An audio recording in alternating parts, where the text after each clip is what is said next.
Sailor et Lula, et puis on a fait un film comme acteur, les deux. Nous avons joué les deux dans un film des acteurs de Tina Rathbone. Donc le premier film que j'ai fait est Blue Velvet, qui a été montré hier, je crois peut-être même cet après-midi, je ne suis pas sûre. Mais il y a eu une projection hier de Blue Velvet, qui est un film qu'on a fait en 86. C'était un film aussi qui est sorti, qui n'était pas aussi controversé, un peu, parce qu'il y a de la nudité. Je joue un personnage sadomasochiste.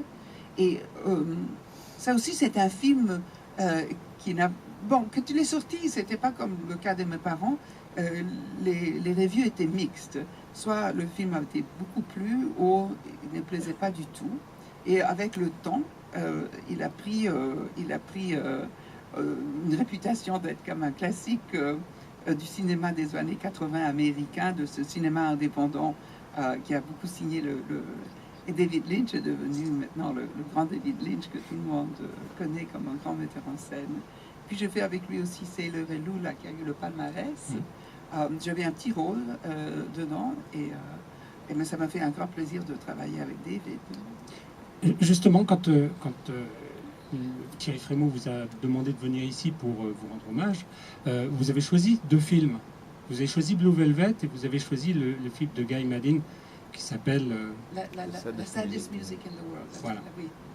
Pourquoi ces deux films?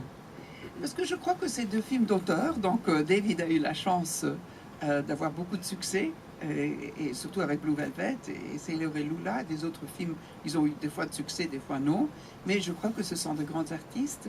La même chose pour Guy Maddin, qui peut-être est plus radical, plus radical de son cinéma, presque plus radical que celui-là de David Lynch, peut-être moins accessible, mais quand même aussi, je crois, un grand artiste.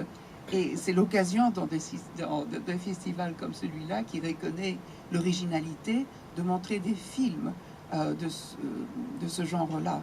Parce que ces films vivent aussi grâce à Thierry, qui crée des situations où ces films qui sont difficiles pour un grand public puissent être vus dans le temps. Parce qu'un distributeur, si le film ne fait pas d'argent, c'est aussi un business. Ils arrêtent et puis ils disparaissent, comme La peur de mon père, il disparaît. Il rentre dans un... il disparaît, oui, des fois on ne trouve même pas les négatifs, on ne peut même pas les restaurer.